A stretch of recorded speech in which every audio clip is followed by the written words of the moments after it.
오늘 봉독해 드릴 말씀은 마태복음 26장 69절로 75절 말씀입니다. 제가 봉독하겠습니다. 베드로가 바깥들에 앉았더니 한 여종이 나와 이르되 너도 갈릴리 사람 예수와 함께 있었도다 하거늘 베드로가 모든 사람 앞에서 부인하여 이르되 나는 내가 무슨 말을 하는지 알지 못하겠노라 하며 앞문까지 나아가니 다른 여종이 그를 보고 거기 있는 사람들에게 말하되 이 사람은 나사렛 예수와 함께 있었도다 하며 베드로가 맹세하고 또 부인하여 이르되 나는 그 사람을 알지 못하노라 하더라. 조금 후에 곁에 섰던 사람들이 나와 베드로에게 이르되 너도 진실로 그 도당이라 내 말소리가 너를 표명한다 하거늘 그가 저주하며 맹세하여 이르되 나는 그 사람을 알지 못하노라 하니 곧 닭이 울더라. 이에 베드로가 예수의 말씀에 닭 울기 전에 내가 3번 나를 부인하리라 하심이 생각나서 밖에 나가서 심히 통곡하니라. 할렐루야. 단비 방송을 시청하시는 성도 여러분께 하나님의 평강이 있기를 넘치시기를 간절히 바랍니다. 이번에 고난주간을 맞아 이렇게 단비 방송 주체로 새벽 부흥의 말씀을 전하게 된 것을 참으로 영광으로 생각합니다. 이번 부흥회를 통하여 단비 방송국이 더욱 널리 복음을 전하게 되는 역사가 있기를 바랍니다. 오늘 설교 말씀의 제목은 베드로의 배신과 주님의 끝없는 사랑입니다. 오늘 본문에는 예수님이 사랑하시는 제자인 베드로에 의해서 배신을 당하는 장면이 기록되어 있습니다. 물론 예수님은 이런 베드로의 배신을 예견하셨지만 그래도 직접 당하셨을 때에는 굉장히 마음이 아프셨을 것이다 하는 생각을 하게 됩니다. 그 이유는 불과 몇 시간 전만 해도 베드로가 이렇게 고백을 하였기 때문입니다.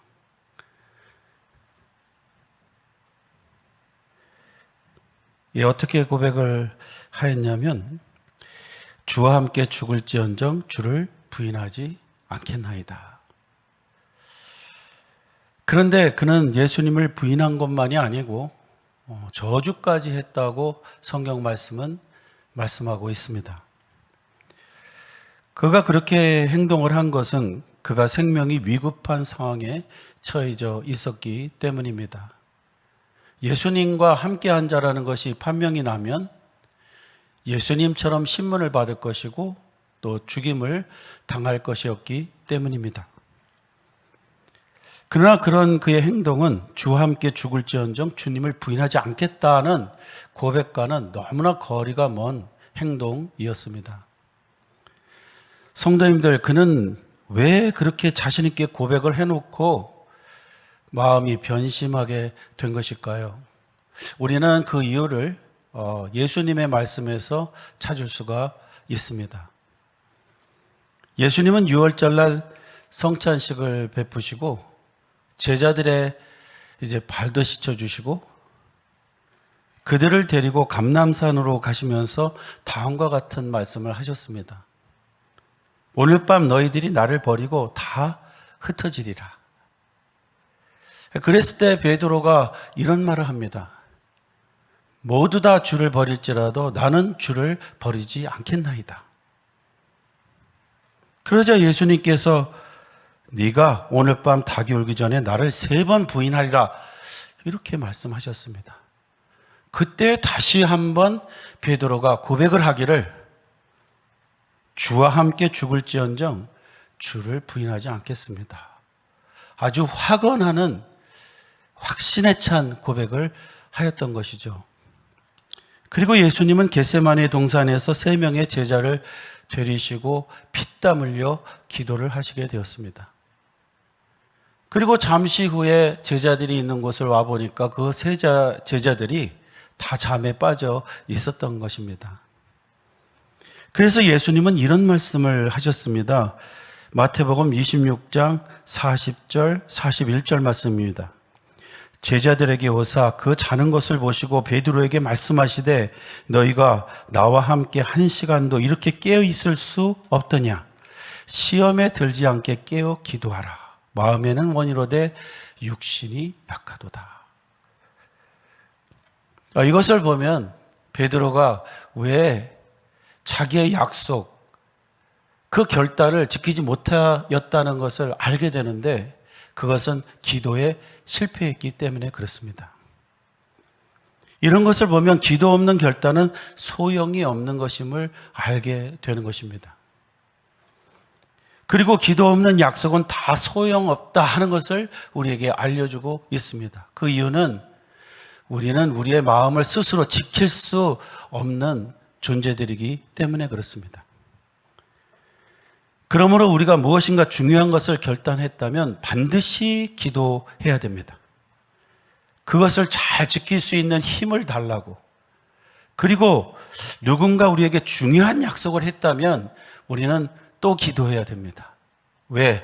그 약속을 지키게 하시는 분은 하나님이시기 때문에 그렇습니다. 느헤미야서를 읽다 보면 이런 장면을 보게 됩니다. 느헤미야가 금식한 후에 아닥사스다 왕을 만났는데 아닥사스다 왕이 느헤미야의 말을 듣고 이런 말을 하죠. 내가 너를 위하여 무엇을 하여 줄까? 그때 느헤미야는 한 행동을 하는데요. 하늘에 계신 하나님께 묵도를 하였다고 했습니다. 그러니까 말하는 도중에 느헤미야는 하늘의 하나님께 묵도, 기도를 하였다는 것입니다. 무슨 기도를 하였을까요? 그 시간 아닥사스다 왕의 열린 마음을 붙들어 주셔서 자신의 청을 들어주게 해달라. 이렇게 기도를 하였을 것입니다. 그리고 그 결과는 아닥사스다 왕이 예루살렘 성을 다시 짓는 일을 허락했다는 것입니다. 그러므로 우리는 중요한 무슨 일을 하려고 한다면 기도해야 한다 하는 것을 알 수 있습니다. 그래야 내 마음도 지킬 수 있고 상대방의 마음도 지킬 수 있기 때문에 그런 것입니다. 우리는 이러한 것을 생각하며 주님이 사명을 이루기 위하여 겟세마네 동산에서 땀을 피같이 흘리면서 기도하신 것처럼 매사에 우리는 기도하는 삶을 살아가야 될 줄로 믿습니다. 이제 오늘 본문을 통해 베드로가 주님을 부인한 후에 닭이 우는 소리를 듣고 예수님의 말씀이 생각나서 통곡했다는, 밖에 나가서 심히 통곡을 했다고 하는 것을 생각해 보도록 하겠습니다. 성도님들, 베드로는 예수님의 무슨 말씀이 생각나서 그렇게 통곡을 하게 되었을까요? 예수님께서 말씀하시기를 오늘 밤 내가 닭 울기 전에 3번 나를 부인하리라 하는 말씀을 기억하고 통곡을 한 것입니다. 그런데 그 말씀을 듣고 베드로는 왜 통곡을 했을까요? 그는 예수님이 자신이 배신할 것을 아시면서도 자신을 사랑하여 성찬을 베푸시고 발을 닦아주시고 갈릴리에서 다시 만나자 이렇게 말씀을 한 것이 생각났기 때문이죠. 그렇습니다. 우리는 누군가 내가 잘못할 줄 알면서도 나를 사랑한다는 것을 느낄 때 회개가 일어나게 되는 것이죠.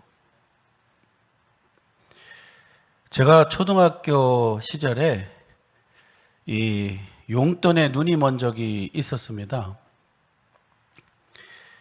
어머니가 하루는 말씀하시기를 시험을 성적이 90점 이상이면 용돈 5원을 주시겠다고 약속을 하셨습니다. 5원이면 꽤 큰 돈인데 그때 버스비가 3원이었습니다. 그러니까 5원을 주시겠다고 하니까 꽤 큰 용돈을 주시겠다고 한 것입니다. 그런데 저는 공부는 하기 싫고 돈은 가지고 싶고 해서 머리를 썼습니다. 하루는 시험지를 받으니 75점인 겁니다. 그래서 그 7자를 제가 9자로 바꿨습니다. 그런데 어설프게 바꿔놓은 것 같은데 어머니에게 보여주니까 어머니가 가만히 보시더니 5원을 주시는 거예요. 그래서 제가 생각이 들기를, 어머님이 엄마가 내 꽤 넘어갔구나. 아무것도 모르시구나.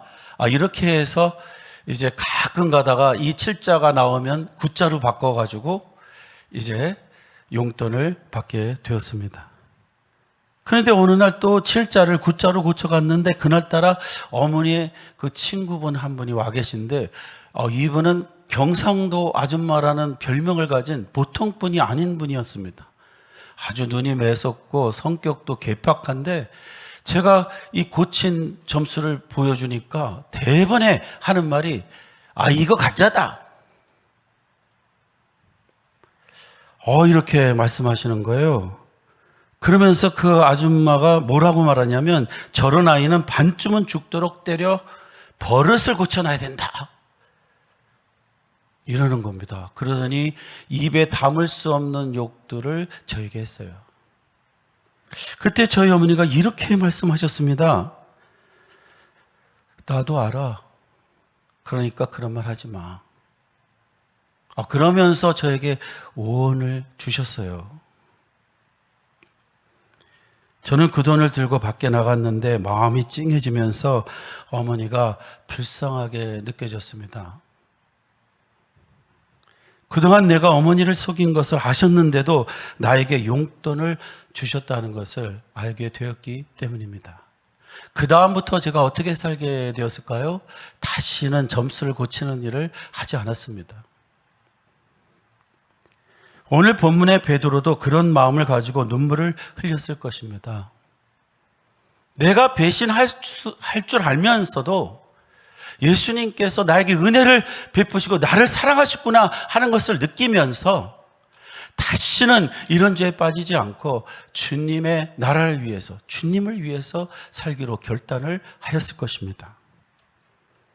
사랑하는 성도님들, 주님은 내가 주님을 부인할 줄 알면서도 나에게 은혜를 베푸시는 분이십니다. 왜 주님은 우리가 예수님을 부인할 줄 알면서도 은혜를 베푸시는 것일까요? 우리는 모두 타락하여 자신의 의로는 살아갈 수 없는 주님의 은혜로만 살 수 있는 자임을 아시기 때문에 그렇죠. 그리고 그런 타락한 인생은 주님이 주시는 무한한 사랑으로만이 마음을 새롭게 하여 보다 나은 삶을 살아갈 수 있다는 것을 아셨기 때문입니다. 사랑하는 성도님들, 이러한 진리가 우리에게 주는 메시지가 무엇입니까? 우리는 우리의 의의를 의지하고 살면 안 되고 오직 하나님의 은혜에 의존해서 살아야 한다 하는 메시지를 주고 있는 것입니다. 혹시 이 시간 주님을 배반한 우리라서 더 이상 주님이 우리를 사랑하지 않을 거야 라고 생각하는 분이 있다면 주님께 돌아오는 시간이 되시기를 바랍니다.